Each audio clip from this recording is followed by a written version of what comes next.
if you listen to Natalie Compton and you read what she writes in Washington Post, WAPO, and all over social media, you're going to be smarter. You're going to save money. You'll also be entertained. And I don't know a better compliment I could give to a writer that you can take those words and make them entertaining. So good morning, Natalie. Good morning. That is quite a compliment. So nice to talk to you again. Andre Darlis is here with us. And I'm taking a group of listeners to Italy for the next 2 weeks. We're leaving on Sunday. And incredible. Yeah, so it should be a lot of fun. But you brought up, several months ago, you brought up something that you like better than Global Entry, better than TSA. What was it called again for folks coming back from overseas trips? It is called Mobile Passport. And for people who might have been familiar with it in the past and thought it doesn't work anymore, it was taken over by Customs and Border Patrol recently. So you need to re-download the app. It's now through Customs and Border Patrol Mobile Passport. Just search Mobile Passport in your app store, and it'll get you through customs faster than any other way possible when you're coming back into the United States. And it's instant, right? There's no sign up now. Free. You have to wait 3 weeks.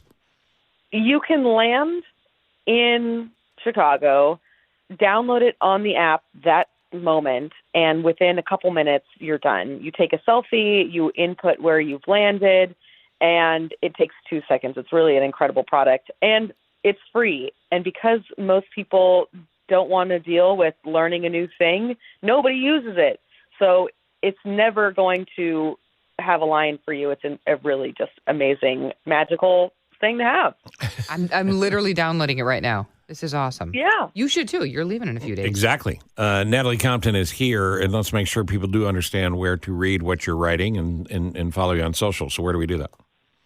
You do that on Instagram at NatBco, and as Twitter continues to crumble, you'll find me on Threads now, too. It seems people are moving over there, and you can just search for me through Natalie Compton. But, of course, on the Washington Post, just look for me in the travel section. That's awesome. This is the ramp up to the holiday travel season. Have we missed our window to buy tickets? It depends on where you're going. Okay. If you are trying to go to your family's house for Thanksgiving, you will obviously have traffic on the road. But if you're going to fly in those days before Thanksgiving, the day before Thanksgiving, that is going to cost you. But I was literally just looking at my inbox where I get information on flight deals.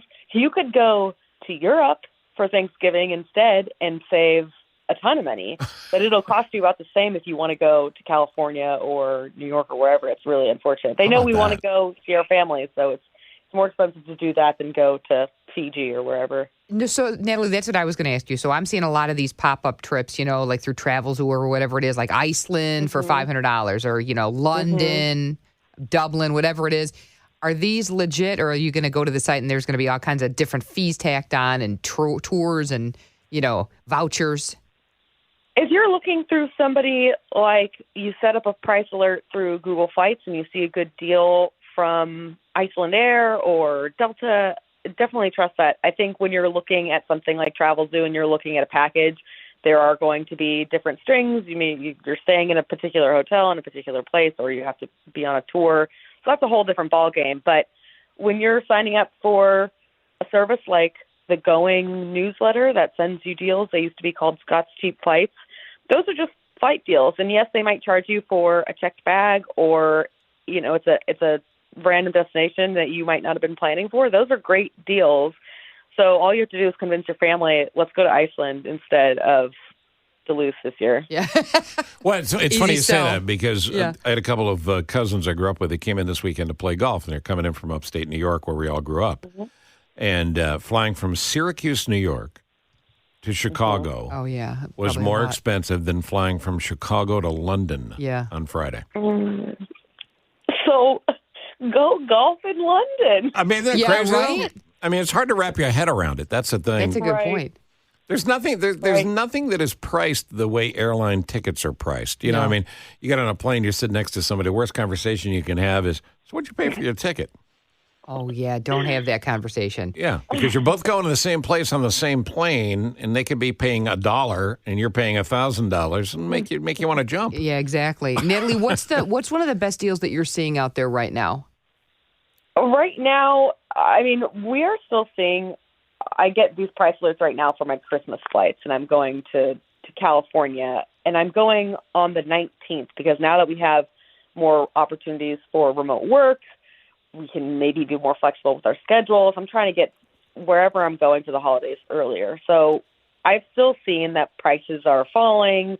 They go back up. So if you haven't bought some of those later holiday flights yet, I would still say do some shopping, tweak. Okay, could I fly into an airport that was a little further away and drive that last leg? If you get creative, you still might be able to see some deals. Otherwise, yeah, we're seeing deals to Europe, which is a crazy thing to say. But if you could, instead of a typical holiday plan, go abroad to a Mexico or a Europe, you'll have a great deal on a vacation because things are so expensive in the U.S. right now. Are you a fan of the travel insurance? Right now, people are saying travel insurance is probably a very good idea for the holidays. Mm-hmm. Airlines are saying that they have gotten their act together and that we're not going to have the same meltdowns as we did last year. However, we know that it's going to be extremely busy this year. People are traveling like they've never traveled before. We're expecting just record-breaking travel. So when you have that many people going places, things can go wrong. And, of course, weather is always an issue.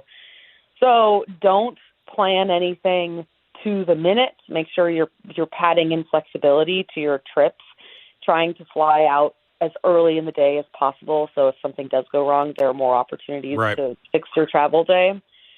But for travel insurance, when things do go wrong, don't expect the airline to get you a hotel or, pay for your rental car or something. Airlines aren't going to help you in all of the emergencies that could happen. So travel insurance is a great idea to be covered and give you some peace of mind there. Mm-hmm. I was thinking about you the other day because at NabBeCo, I think it was on X, formerly known as Twitter, you were talking about overhead bin etiquette. And, people who bring a steamer trunk on from their ship and they try to put it in the overhead bin. Hang with me for one second. Ask about some of the responses you got. More with Natalie B. Compton at NabBeCo, Washington Post, all of her social media. She's reported on all the good things in life. Travel, hotel, and booze and food from every continent on the planet. Back to Natalie Compton. All right, so overhead bin etiquette. To me, I get uncomfortable when I see people having to measure their suitcase to see if it's going to fit in the overhead bin. If you're at that point where your guilt is already kicking in, it's probably too big. Check it. Right. This story was inspired because I was flying to New York recently, and there was a suitcase that was sticking completely out of the overhead bin. The person just threw it up there. It clearly didn't fit. There was no way it would ever close, and they left it. Just thinking, I don't know what the thought process there was. Maybe the flight attendant is a magician. Maybe somebody else will take care of it. And of course, that's not what happened. The flight attendant walks by, says, "Whose bag is this?" They are publicly humiliated. Right. They have to get up over all of these other people in their aisle and gate check the bag because there was truly no way on God's green earth it was going in there. It's just not thinking. And the other thing that makes me crazy, and I'm sure you saw this in the responses, are people that come in, and this isn't about first class versus coach. This is about where you're sitting. Yeah. Your overhead stuff should be in the area where you're sitting. If we all did that, then the dominoes wouldn't fall, and you wouldn't have people waiting to get their stuff at the end of a flight because they're 6 seats away, right, and they have to go upstream like salmon. Exactly. That's the worst. Or when someone has a bag that they're wheeling in, then a backpack, then a purse, then a shopping bag with some souvenirs. Like, aren't you allowed? I mean, they should be able to say you can't bring 4 things on.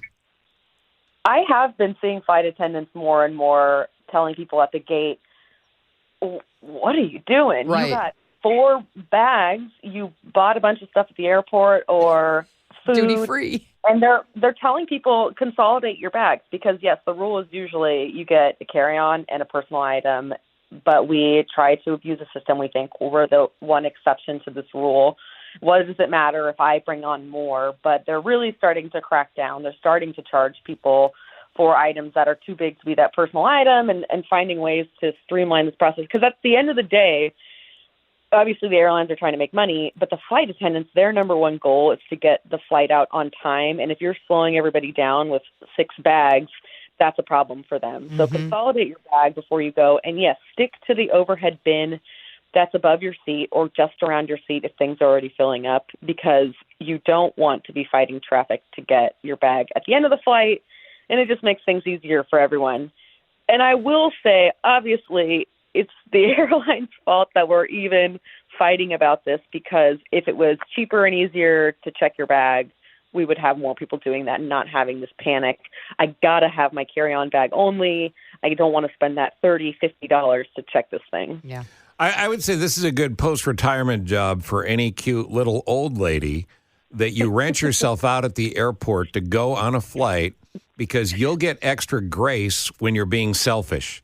If you're just a dude trying to muscle a steamer trunk into an overhead bin, I want to stand up and choke you. That's why I'm starting Narcissist Airways. There you go. Where you'll get an entire row for a ridiculous amount of money, and then you'll have to just talk to yourself, which, of course, will be your favorite subject anyway. All right, Natalie Compton, serious question. Where in the world should we not travel right now? Obviously, the Middle East is a concern. You shouldn't be going there. The State Department has said the same. The State Department looks like they update the travel warnings on their website about once every 6 months, whether they need to or not. So I'm not depending on them necessarily. But, you know, we're going to Rome. That's 2,000 miles away. But there's people flying internationally this weekend. What would make you nervous? I mean, you've been everywhere. Is there anywhere in the world outside of the Middle East you'd be nervous about going to right now? Well, I would say when horrible things do pop up, the State Department, they will tweet, they will offer some advice. You can always sign up for those trusted travel situations where they're going to give you an alert if you're in a place and you're not feeling comfortable. So do check with the State Department if you're feeling iffy about your destination. But honestly, we see terrible things happen all over the place, not to scare people, but just to say that you just need to be mindful of your surroundings wherever you go, whether it's Paris, where they are just seeing some bomb threats because people are getting crazy before the Olympics. But, of course, those didn't pan out to be anything serious. You could get your pocket picked in Los Angeles. So, really, I wouldn't be too nervous wherever you're going, as long as you have your wits about you and you're being mindful of your stuff, and don't be walking around a museum with your purse still open and just inviting bad things to happen. But, of course, if the State Department does have a level 4 travel advisory, that's not a place you want to go. Sure. But even a level 3, that's what they have for China right now. And most people would say, I feel pretty comfortable going to China if I was going to go. So just be mindful, use your own good judgment. And if you are feeling uncomfortable about a place, get travel insurance. Travel Great insurance advice. Yep. is probably a good idea for the indefinite future, as you said. You know, when that changes, it'll be obvious. But, yeah, there's just been too many cancellations and things. Natalie, I will instruct those traveling with me. Many listeners are going to not go, I'm an American. I don't know where I am. I don't speak the language, and I'm carrying cash. Yeah, I Do know. not make those kind of announcements out loud. Not say that. That would be bad. Yes, please.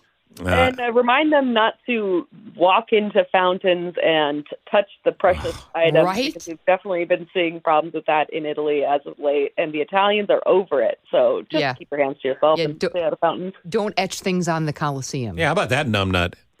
Yeah. Right? My excuse, I didn't know it was that old. Right. It's unbelievable. So I thought I could Just waiting for the guy to get some duct tape out going, somebody's got to tidy this place up.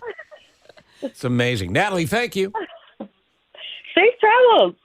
See you, There Natalie. you go. That's great. Natalie she's Compton. awesome. She's Yeah. great. She's great. And I would do that travel insurance. I had not done that before, but I'm going to do that on trips going forward. I have travel insurance just to get to work.